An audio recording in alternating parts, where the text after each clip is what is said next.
Hello students, it is Vinod Acharya. Last time we were talking about the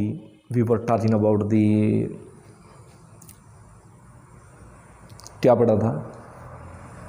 Yes, position time graph. Position time graph for a uniform motion.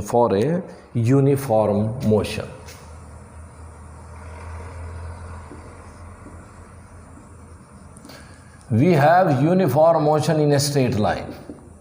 Okay और उसके लिए हमने पढ़ा था position time graph, और position को हमने लिया था वाई एक्सिस पे और जो एक्स एक्सिस पे हमने टाइम को लिया था. एंड नो फिर उसके बाद हमने पोजीशन टाइम ग्राफ का स्लोप भी लिया था. यस, स्लोप भी हमने लिया था, और स्लोप में हमने देखा था कि ऊपर आया था हमारा displacement change in y divide by change in x and then displacement by time, and the position time graph का जो स्लोप था वो हमें वेलोसिटी के बारे में उसने बताया था. यस, लास्ट टाइम हमने ये पढ़ा था. आज का जो हमारा टॉपिक है वो है velocity time graph. Velocity time graph of a moving object, of an object moving in uniform motion. If we calculate या हम different time intervals पर velocity की वैल्यू की मेजरमेंट करते हैं. If we measured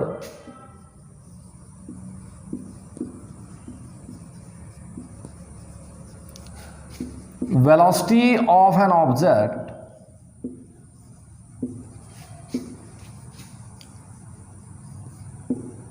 at different interval of time,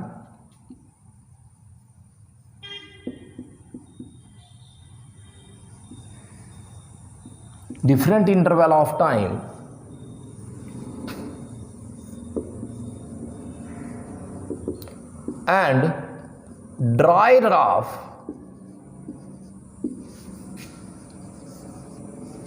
with these values.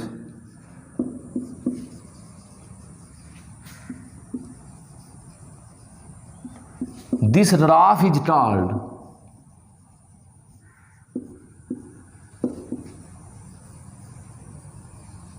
velocity time graph.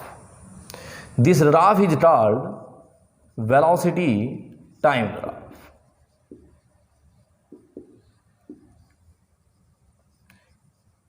इसका मतलब ये हुआ कि हमारे पास एक मूविंग ऑब्जेक्ट है, और इस ऑब्जेक्ट की आपने टाइम t1 पर, टाइम t2 पर, टाइम t3 पर, अलग अलग इंस्टेंट, अलग अलग टाइम पर आपने इसकी वैल्यू निकाल ली है. v1, v2, v3, v4. और तब यदि उसका हम कोई ग्राफ बनाते हैं, यहाँ हमने टाइम एक्सिस लिया है और यहाँ हमने वाई एक्सिस पे वेलोसिटी ली है, तब जो ऐसा भी ग्राफ आता है, what ever be the shape of the graph, इस ग्राफ को हम बोलते हैं वेलोसिटी टाइम ग्राफ.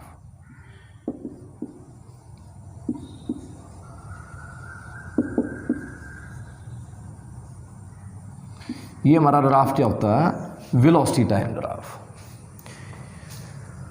चलिए हमने अब अपने इसकी ऑब्जेक्ट मोशन की बात करते हैं. We are talking about the uniform motion. Our motion is uniform motion. Our motion is uniform motion. अब यूनिफॉर्म मोशन के लिए हमने वेलोसिटी टाइम ग्राफ बनाना है. याद कीजिए क्या बताया था हमने यूनिफॉर्म मोशन?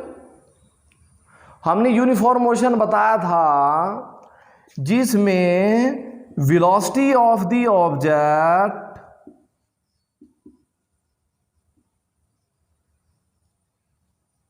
कैसी रहे? कांस्टेंट रहती है. तभी हमारा ऑब्जेक्ट जो है वो यूनिफॉर्म मोशन में चलता रहता है. चलिए ये तो बड़ा आसान काम हुआ. इसका मतलब ये हुआ कि यदि at time t1 velocity of the particle is v1.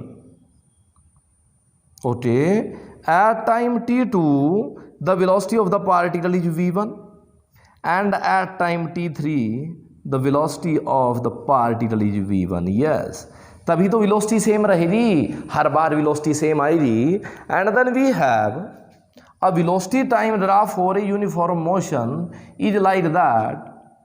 At time t1 the velocity is v1. yes, at time t2 the velocity is v1. At time t3 the velocity is v1. It means yes, it is like that. Our graph, the velocity time graph for an object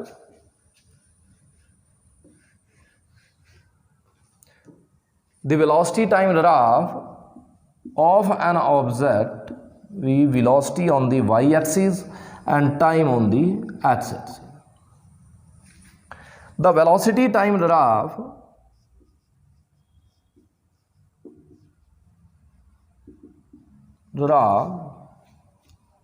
for an object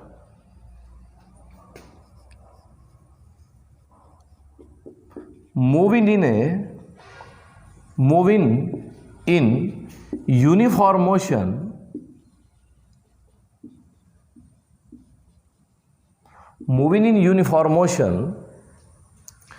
is a straight line. yes, is a straight line parallel to the, बताइए कौन सी axis, parallel to the time axis.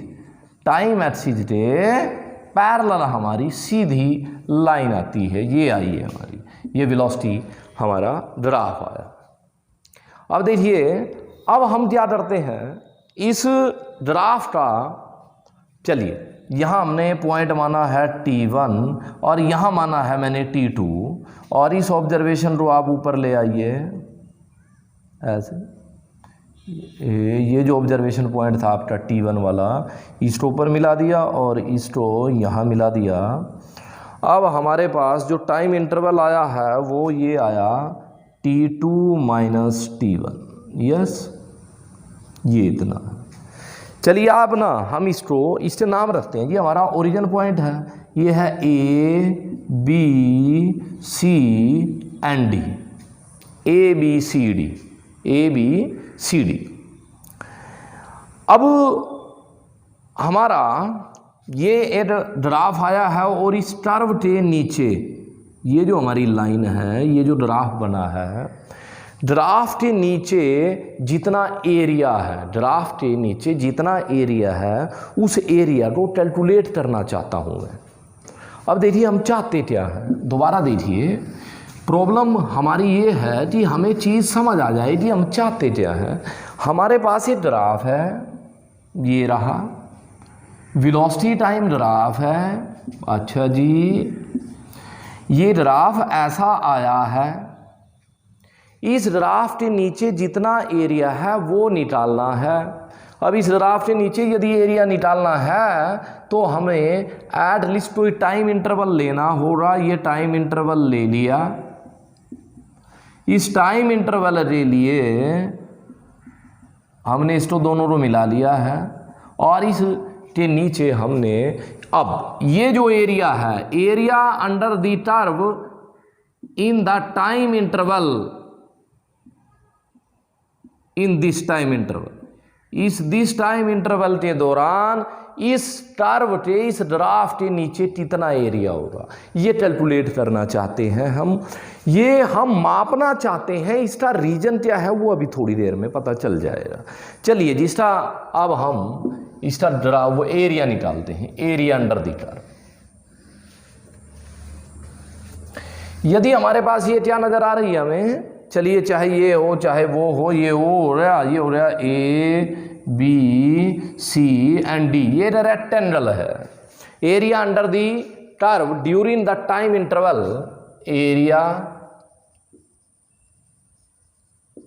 Under the curve during the time interval,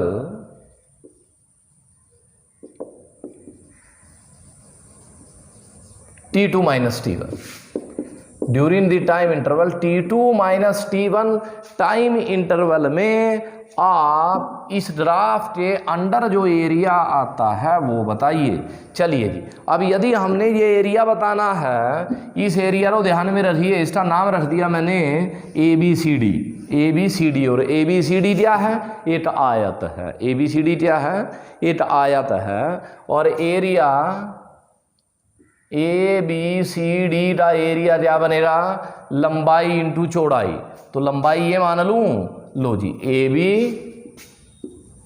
into चौड़ाई, चौड़ाई हमने ले ली BC, चौड़ाई हो रही हमारी BC।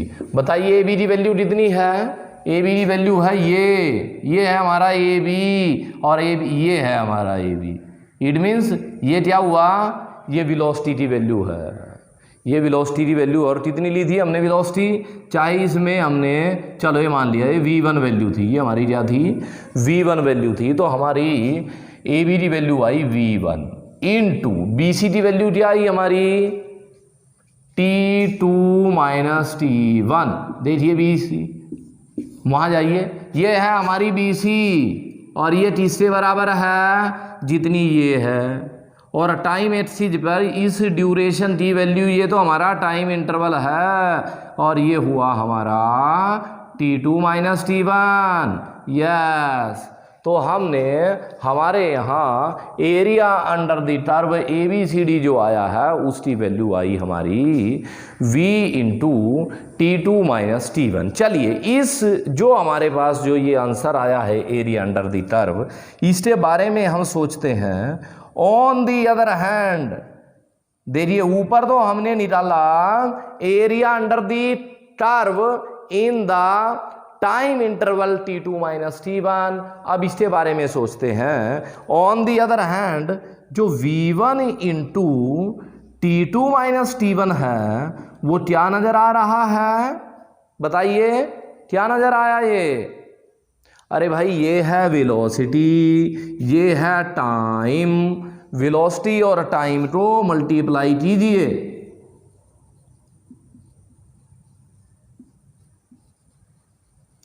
वेलोसिटी इंटू टाइम क्या होता है? अरे भाई, अरे मेरे बच्चों, ये होता है डिस्प्लेसमेंट। डिस्प्लेसमेंट बटे टाइम। याद कीजिए, वेलोसिटी था तो डिस्प्लेसमेंट क्या हुआ? ये टाइम वहां चला गया। तो हमारे पास वेलोसिटी इंटू टाइम क्या है? डिस्प्लेसमेंट है। या हमारा जो ऑब्जेक्ट है वो यूनिफॉर्म मोशन में और स्ट्रेट लाइन में है। ऐसी स्थिति भी हो सकती है कि डिस्प्लेसमेंट और डिस्टेंस की स्थिति में दोनों बराबर हैं। तो अब हमारे पास ये जो चीज आई है, velocity into time is the distance covered by the object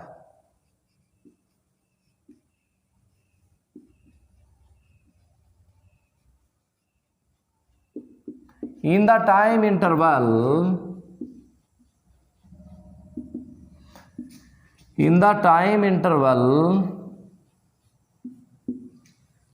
T2 minus T1। तो यहां से हमें ये पता चला कि यदि वेलोसिटी टाइम ग्राफ बना हुआ है और उस ग्राफ के नीचे का जो एरिया होता है, वह एरिया यदि हम किसी टाइम इंटरवल के लिए उसकी वैल्यू निकाल दें तो वह वैल्यू वस्तु द्वारा तय की गई डिस्टेंस या डिस्प्लेसमेंट के बराबर आती है। इसका मतलब ये हुआ, ये हमारी वेलोसिटी टाइम ग्राफ की इंपॉर्टेंस है। The importance of the velocity time graph lies in the fact that the area under the VT graph gives the, क्या देता है ये? Gives the distance covered by the object. Yes, area this implies, it means that, चलो ऐसे लिखते हैं, it means that, इसका मतलब है area under the VT graph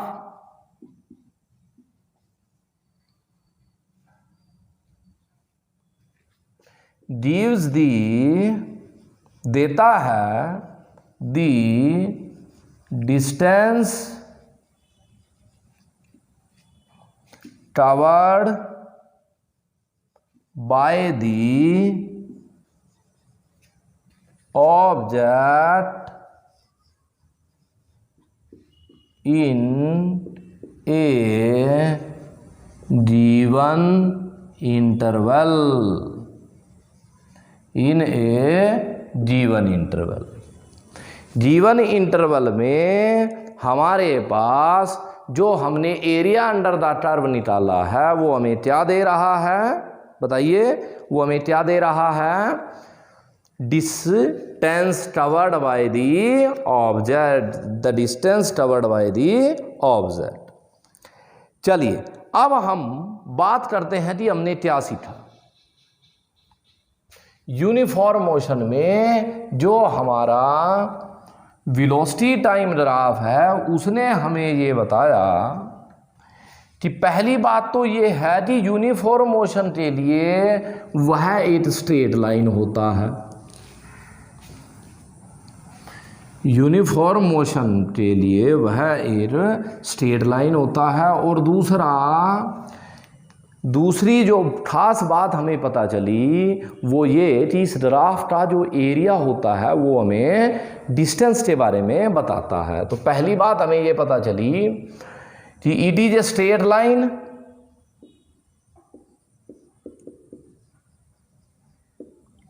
VT graph के बारे में, ये वीटी ग्राफ के बारे में है, ये दो लाइनें। It is a straight line, वैसे हमने कर लिया है, it is a straight line parallel to time axis. पहली बात ये पता चली। दूसरी बात हमें ये पता चली कि इस ग्राफ का जो एरिया अंडर द कर्व होता है वो हमें बताता है distance covered by the object. चलिए ये हमने एक वीटी ग्राफ बनाया था या स्टडी किया था, वो किया था हमने यूनिफॉर्म मोशन के लिए। अब चलिए इस वीटी ग्राफ को थोड़ा और आगे बढ़ाते हैं और अब we are think about the, हम सोच रहे हैं, think about the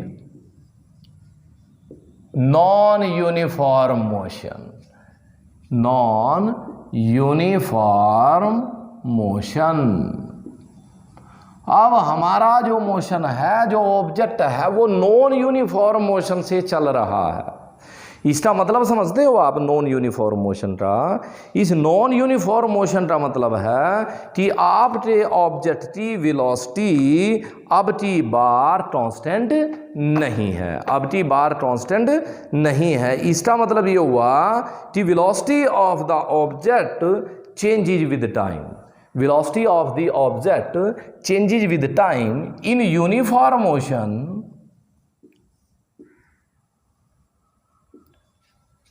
In uniform motion, the velocity of the object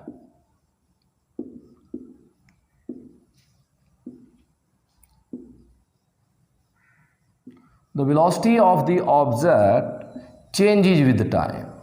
The velocity of the object changes with time. Object की जो वेलोसिटी होती है वह टाइम के साथ चेंज होती रहती है। Such a motion is also called, such a motion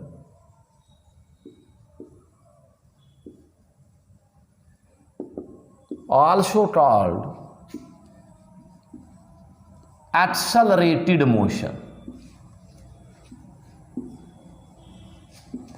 accelerated motion। वह मोशन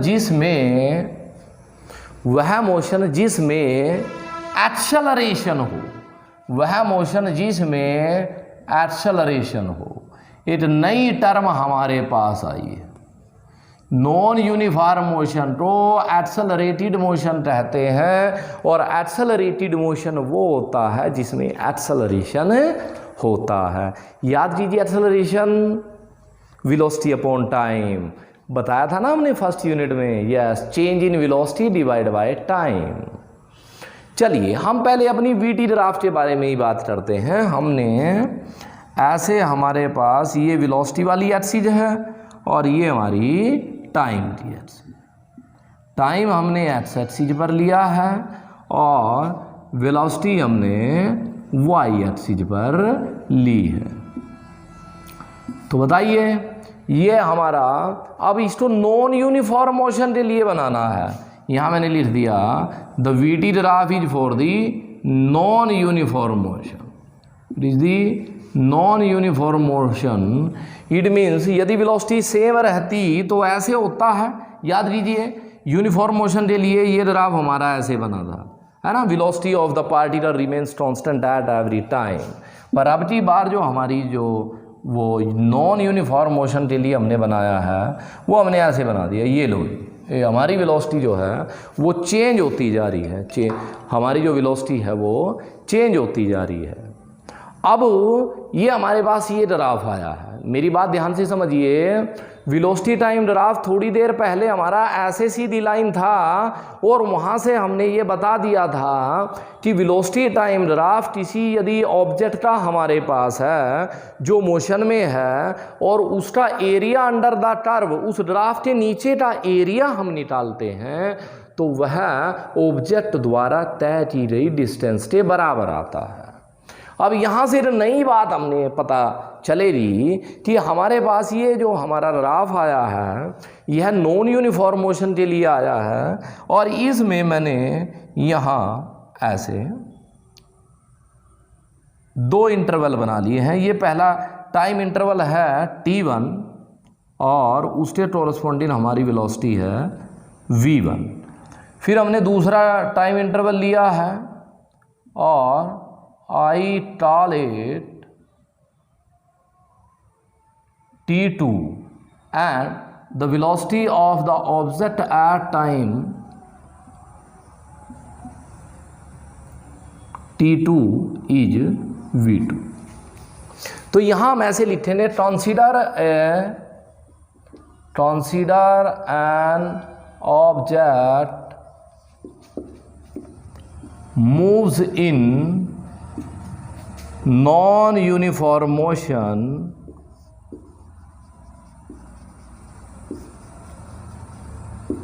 मान लिया हमारा एक ऑब्जेक्ट नॉन यूनिफॉर्म मोशन में चल रहा है।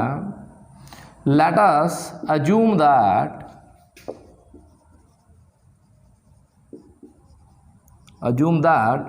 At time t1 the velocity of the object is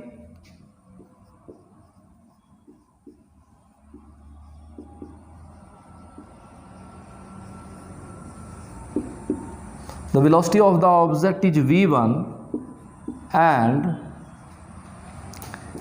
at time t2 the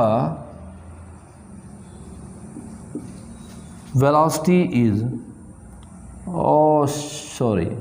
at time t1 the velocity of the object is v1 and at time t2 the velocity is v2।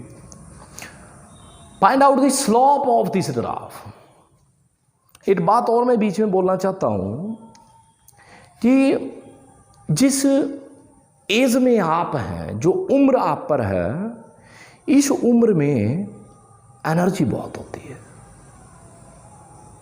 आपको अपने आप भी अंदाजा नहीं है कि आप में कितनी एनर्जी है, आप में कितना पोटेंशियल है। आप बस उस पोटेंशियल को पहचानिए और उसका सदुपयोग कीजिए। सिर्फ आप अपने मन में ये सोच लीजिए कि मुझे पढ़ना है, मुझे आगे बढ़ना है। जब ये बात समझ आ जाएगी, समझ जल्दी या फिर देर में, ये बात हर आदमी को पता चलती है कि जो पढ़ाई है वो बहुत ज़रूरी है। जो स्टडी है ना, it is more important than anything. मैं स्वास्थ्य की बात कर रहा हूँ, जान है तो जहान है, मतलब पूरी हेल्थ के बाद इस दुनिया में जो सबसे इम्पोर्टेंट चीज़ है वो हमारे पास स्टडी है। जिस बच्चे को यह बात जल्दी समझ आ जाती है, जिसको जब भी ये बात समझ आएगी वह उतनी ऊंची उड़ान भरेगा। आप बच्चे हमारे पास हैं, हमारे पास बहुत अच्छे अच्छे बच्चे हैं। आप में से ही देखना आज के 2 साल बाद आप में से ही कोई बच्चा MBBS में हो रहा और आप में से ही कुछ बच्चे फेल हो जाएंगे। आप में से कुछ बच्चे IIT में इंजीनियरिंग करेंगे और आप में से ही कुछ बच्चे ITI में जाएंगे, मिस्त्री बनेंगे वो लोग। कुछ लोग कंप्यूटर साइंस में सॉफ्टवेयर में डेवलप करेंगे, बड़े बड़े सॉफ्टवेयर डेवलप करेंगे। आप में से ही हमारी इसी क्लास में ऐसे सॉफ्टवेयर इंजीनियर बैठे हैं जो आने वाले टाइम में सॉफ्टवेयर बनाएंगे। और ऐसे भी लोग हैं हमारे बीच में ही जिन्होंने स्टडी की अहमियत को नहीं समझा है और वो मजदूरी करेंगे। तो प्यारे बच्चों, अपना पोटेंशियल पहचानिए, अपनी जिम्मेदारी पहचानिए कि आज जो समय हमारे पास है ये स्टडी के लिए ज़रूरी है, और जितनी काम है वो 2 साल बाद भी हो जाएंगे, लेकिन जो स्टडी है उसका ये प्रॉपर टाइम है। इस टाइम को संभालिए। ये टाइम एक बहुत बड़ी संपदा है, एक बहुत बड़ी प्रॉपर्टी है, इसको ऐसे वेस्ट मत कीजिए। चलिए एनीवे, चलते हैं हम अपने ड्राफ्ट की तरफ। और इस ड्राफ्ट में देखिए हमारे पास जो है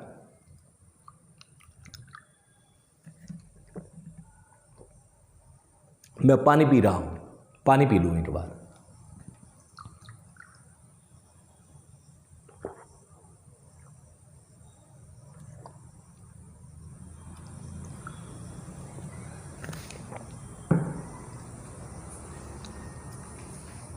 ओके, जो हमारे पास वेलोसिटी टाइम ग्राफ है और इसका स्लोप निकालते हैं। स्लोप याद कीजिए, क्या किया था हमने? स्लोप हमने किया था कि एक्स एक्सिस पर कोई एक इंटरवल लेना है और उसी के कोरस्पॉन्डिंग वाई एक्सिस पे भी एक इंटरवल लेना है, और फिर स्लोप ऑफ द ग्राफ क्या बनेगा? स्लोप याद कीजिए, change in y coordinate. Y coordinate में कौन है भाई हमारा? वेलोसिटी। यहां वेलोसिटी कोऑर्डिनेट आएगा चेंज इन वेलोसिटी कोऑर्डिनेट, और नीचे आएगा change in x coordinate.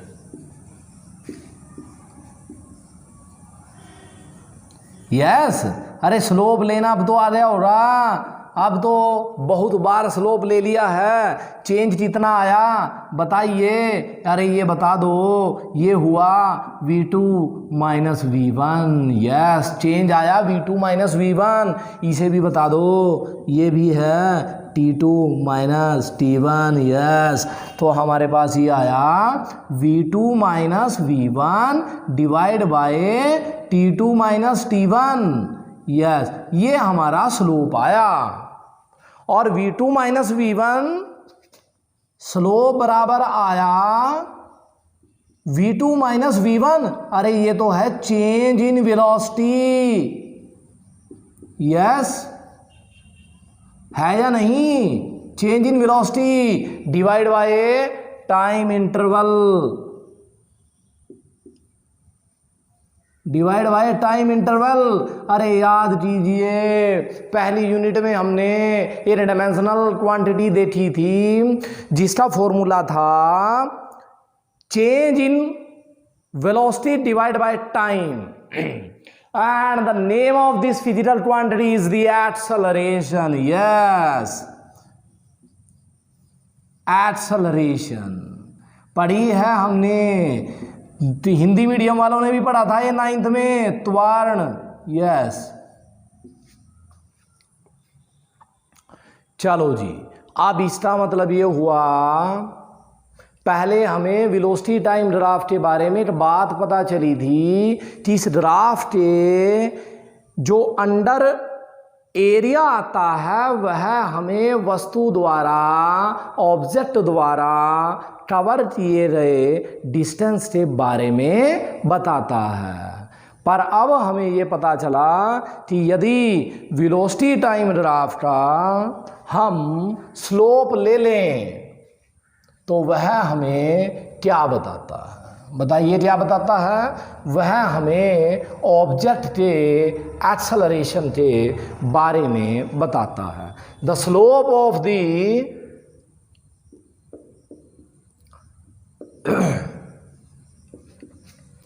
VT graph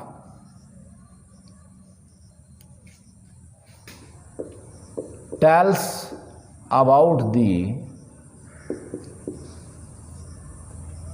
slope of the VT graph tells about the acceleration of the object.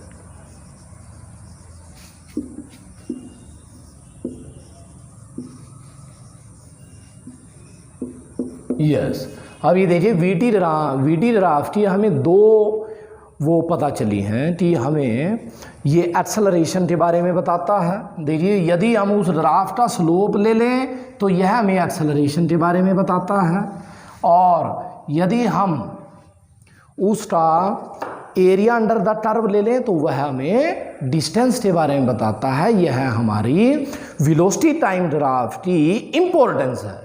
चलिए अब हमें आज पता चला कि एक्सेलरेशन होता है change in velocity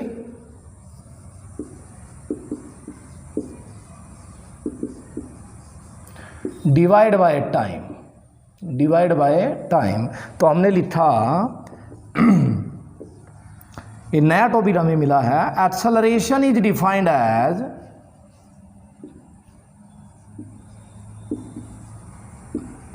rate of change of velocity of an object। किसी ऑब्जेक्ट के वेलोसिटी के रेट को, चेंज वेलोसिटी के चेंज होने के रेट को हम एक्सेलरेशन कहते हैं। और दूसरा एक्सेलरेशन वेलोसिटी से आया है, इसका मतलब ये हुआ कि acceleration is a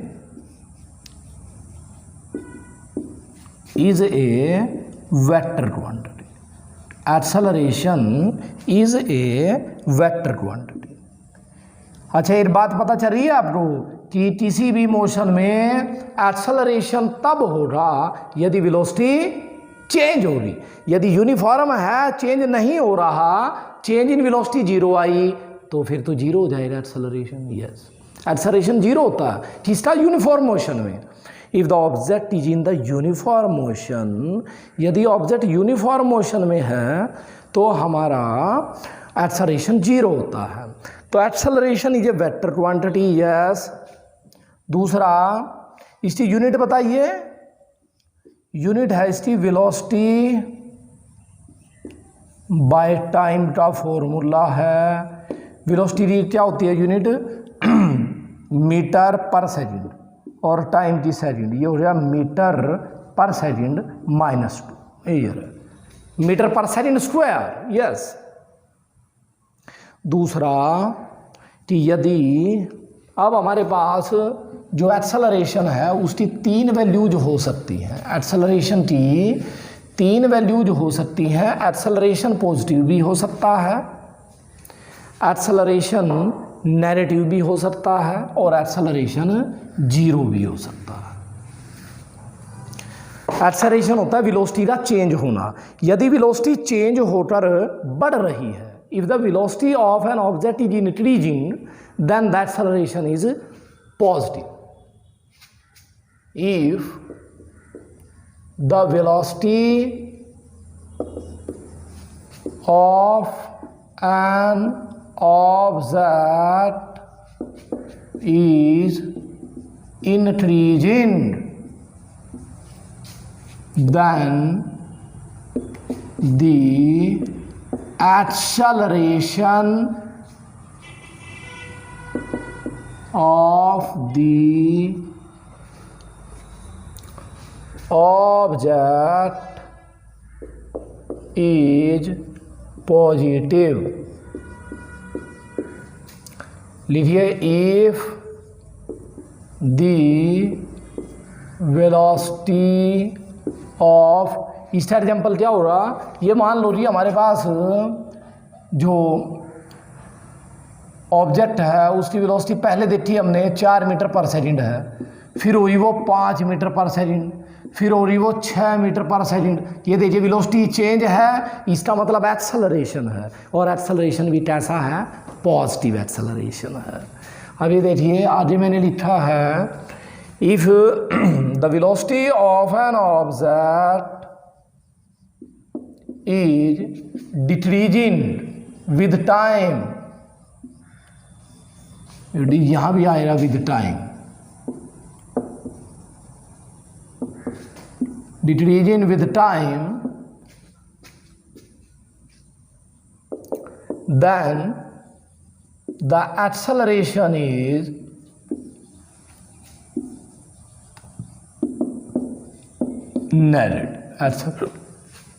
narrative, yes। कैसे? मान लो हमारी वेलोसिटी है 16 मीटर पर सेकेंड, 16 मीटर पर सेकेंड, बाद में हो रही है 14 मीटर पर सेकेंड, बाद में हुई है 12 मीटर पर सेकेंड। इसका मतलब ये हुआ, देखिए चेंज इन वेलोसिटी तो हो रही है, चेंज इन वेलोसिटी हो रही है, लेकिन वेलोसिटी की वैल्यू क्या होती है, मैग्नीट्यूड कम होता जा रहा, तो वेलोसिटी कैसी होती है, डिक्रीज हो रही है। Then the acceleration is negative acceleration, and negative acceleration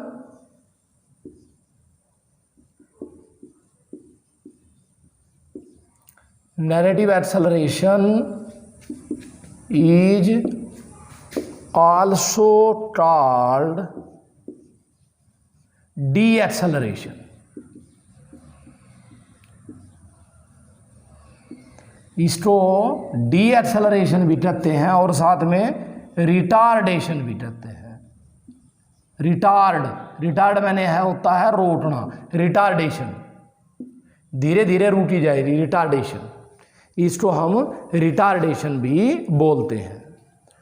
retardation का मतलब होता है कि वेलोसिटी धीरे धीरे कम होती जा रही है। तीसरा है हमारा if the velocity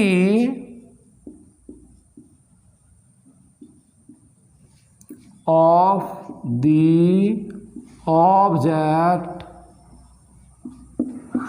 remains constant, यदि ऑब्जेक्ट की वेलोसिटी कांस्टेंट रहे, देन द एक्सेलरेशन इज, बताइए यदि एक्सेलरेशन वेलोसिटी वहीं की वहीं है तो चेंज कितना है वेलोसिटी में, 0, देन इसलिए एक्सेलरेशन भी क्या हुआ, 0, then the acceleration is 0, then the acceleration is 0। तो डियर स्टूडेंट्स, हमने आज पढ़ा कि वीटी ग्राफ कैसे बनता है, वीटी ग्राफ यूनिफॉर्म मोशन का। और जब हमने वीटी ग्राफ को यूनिफॉर्म मोशन में देखा तो हमने वहाँ वीटी ग्राफ की एक प्रॉपर्टी देखी थी कि वो हमें जब उसका हम एरिया लेते हैं तो वह हमें वस्तु द्वारा तय की गई दूरी बताता है, the distance covered by the object.